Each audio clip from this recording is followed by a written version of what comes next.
Back working on this monstrosity again, and today we're going to be working on the front end again. Down here we have these indents on the fender, and we need to make that totally smooth. So we're going to cut this all out and weld in a new panel here.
Throat punch. Swirly kick.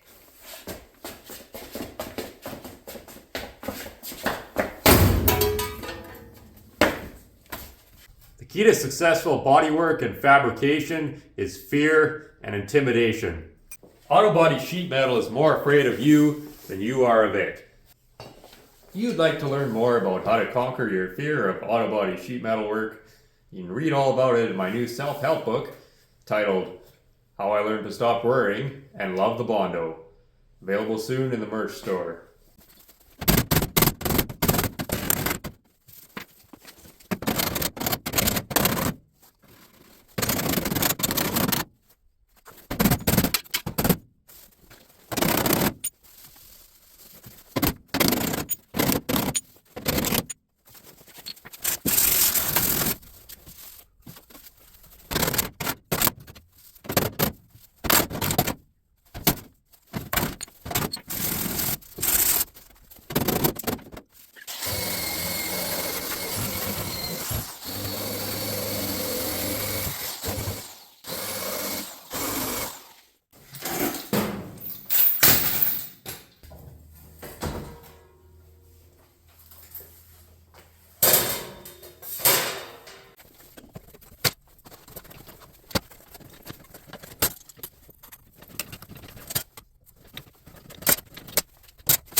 So it's real tempting to just kind of clamp or tack it on here and just kind of force this thing around to conform here. But we don't want to do that, because the reason is that this needs to be a crowned panel, meaning it has curve in both directions. So I just force this and manipulate it around here. It'll hold kinda, but as soon as I go to weld it, it's gonna suck in the whole front section of this fender and turn it into a giant shame valley that we're gonna either have to beat the snot out of to get it back into shape, or I gotta sculpt the thing out of product to get the shape back, which is undesirable as well. So we actually have to take this and put some crown into it and get it to sit on here flat so it's relaxed without any tension on it.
So now I've got a nice scribed line, and if I cut exactly to that line, I'll have a panel that fits really well on the first try without any messing around.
I just use ER70S-6 MIG wire. This is 030. Just buy this at the hardware store. It's the same tensile strength as dedicated TIG welding rod that you can buy. Locally, I can only get 1/16, which in my opinion is too thick for doing sheet metal work. It just makes a mess. I can order 030 or 035 TIG rod, but I like this because I can get at the hardware store and I don't have to remember to order rod. And this is S-6, which is like the cleaning nutrients, and this is S-2, so this has more cleaning nutrients in it, which I actually find it does help when you're welding rusty, crappy old garbage like we do here. Everything's, you know, got 70 years of neglect and impurities and whatever, and the S-6 just kind of helps float some of that out and produce a little cleaner weld. I like to straighten this out so it's not all coiled up. So I just, there's lots of different ways to straighten wire. This is just how I do it. I just put one end in the vise here.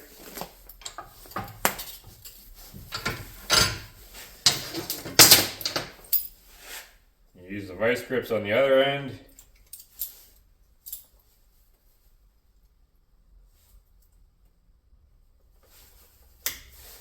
And I just give it a few twists while pulling on it.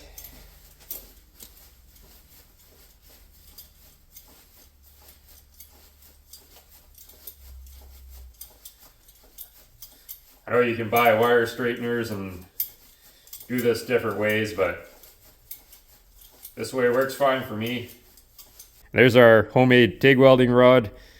Works just fine. I find the 030 is kind of a good balance. The 035 is a little too thick and the 023 is too thin. It's hard to keep it from undercutting. This is just the right amount, it seems, for me anyways. Personal preference there.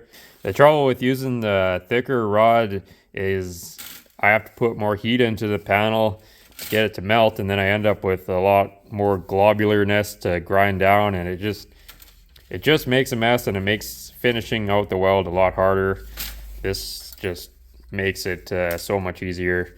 I used to be lazy and I'd just like literally cut off a piece of MIG wire and just weld exactly like this with it all coiled up. But then one time I accidentally touched the wire to the tungsten, and the other end of the wire was touching the panel, grounded to the panel, and when you do that, it instantly turns into a hot wire cutter that cuts through your glove and your skin and everything else. So ever since then, we make sure we straighten it out. Plus, when I'm doing a long seam, like across the roof or across the hood side or something, I can basically do it almost all in one pass, just with that welding wire that's straightened out versus the coiled up nonsense, which just makes it a lot harder to be consistent, and that's the whole key here, is just consistency. I just want to clarify that we're not building rocket ships or submarines or bridges here. We're just welding old junky sheet metal together, so we don't have to overthink things as much as with other forms of welding. You know, we're not sending this off to a lab to be x-rayed or any of that nonsense. All we care about is just getting full penetration weld and getting a consistent heat effect zone.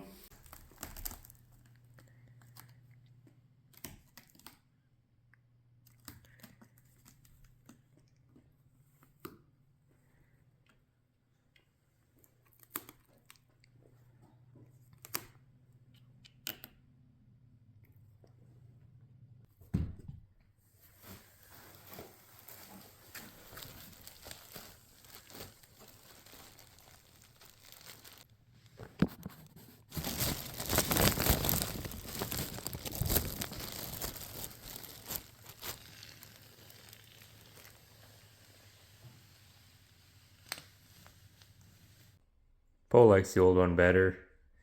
Unfortunately, the old one has been condemned as it's no longer structurally viable. Sorry, Poe. It's not safe for you anymore. Yeah. One question I constantly get over and over again is, if you're using MIG wire, doesn't that make your weld harder when you're TIG welding?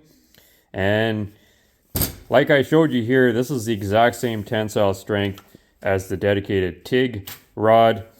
And just my personal experience is that the extra silicone or cleaning nutrients or whatever, this S6 here, having more of that actually helps the weld to flow out a little better.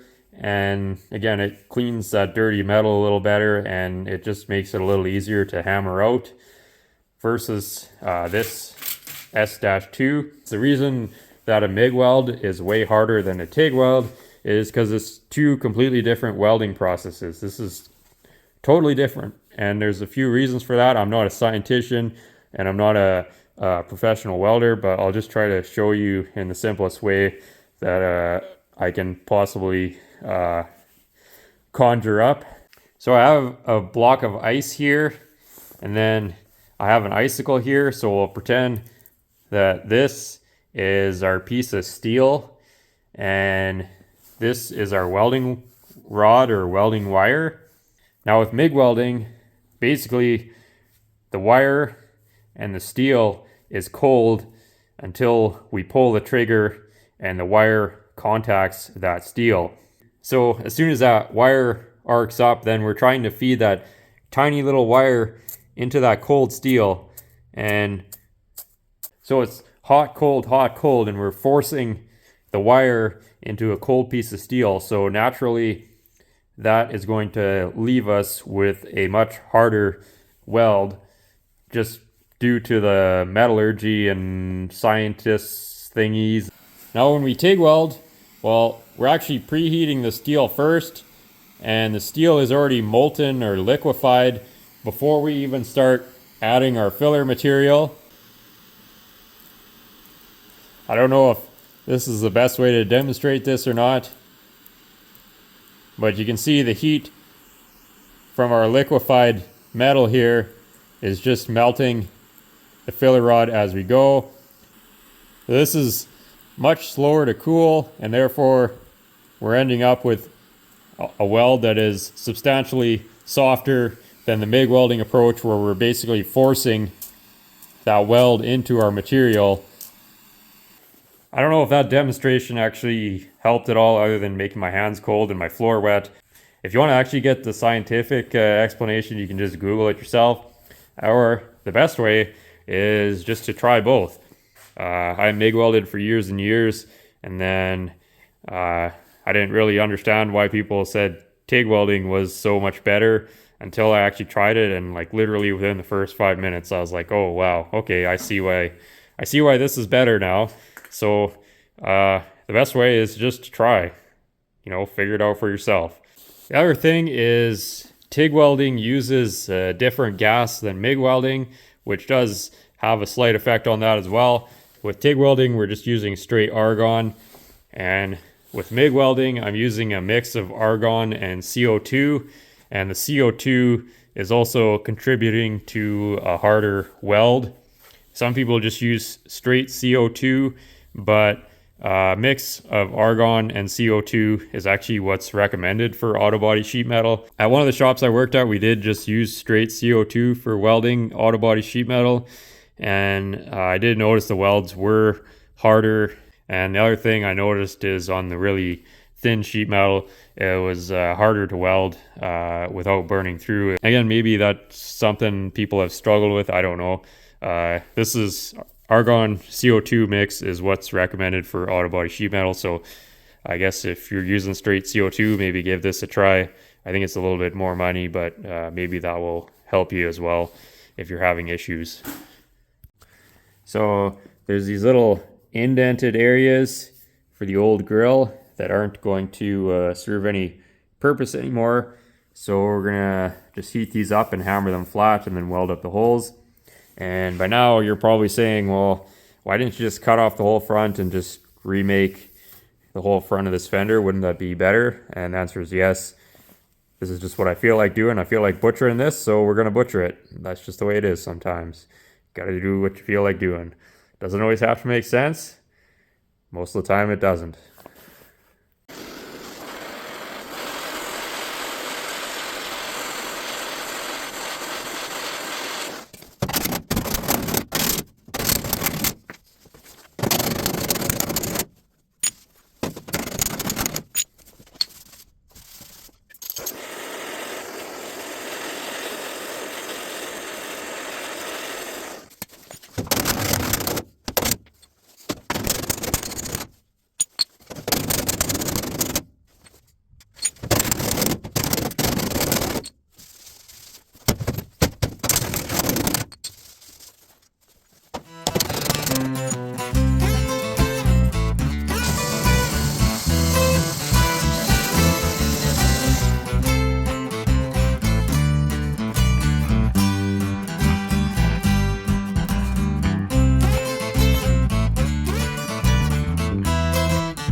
People always ask about the settings on the welder, and again, you know, I don't really overthink that.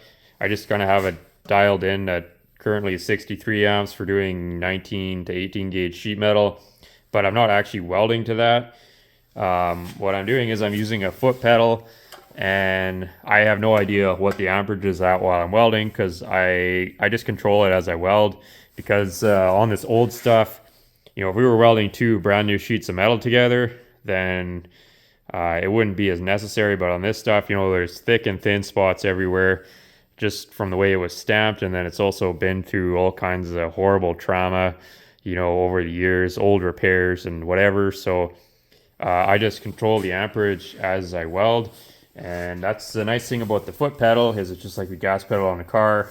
To me, this is a huge benefit of the TIG, is that I can control the amperage as I'm welding. And again, you know, you want to be as consistent as possible, but at the same time, we're welding old garbage together, so it's not a perfect world.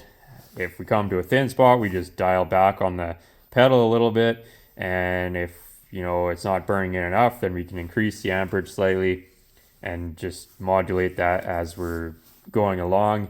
And that way, I very, very rarely ever actually burn holes. So that's the problem with the MIG welder, is you set it and then you're basically set to where you are as you're welding, and you blow a hole, and well, now you got a big mess, and then you're going back and trying to touch it up, and it ends up with a big crystallized ball of MIG weld with all the little pokey bits coming out the backside. And that's not an issue with this, because we can just control it as we weld. Personally, I prefer the foot pedal. I've tried using the hand controls in the past, which is where you can control your amperage.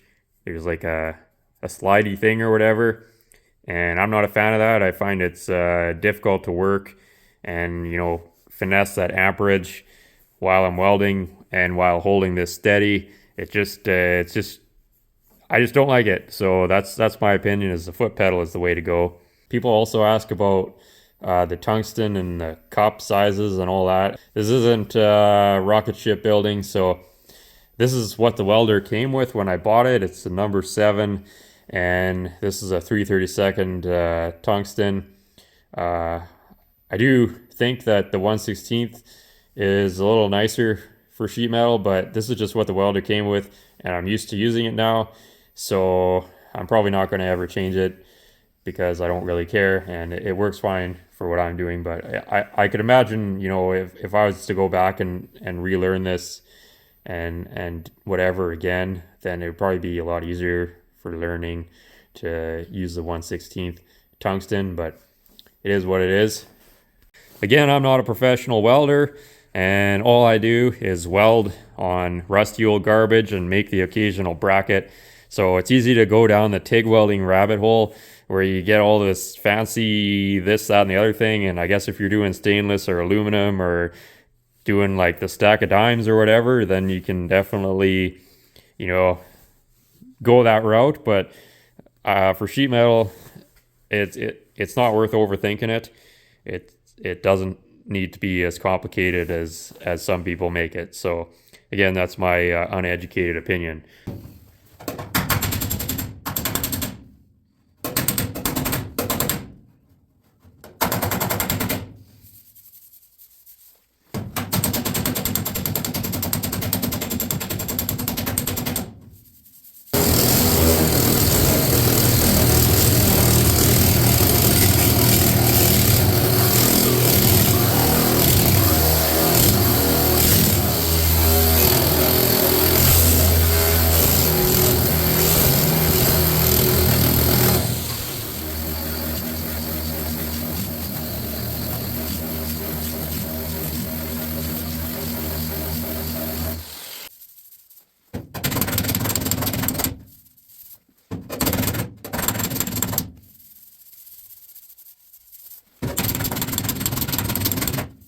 All right, well, that's as far as I'm going to take that for now.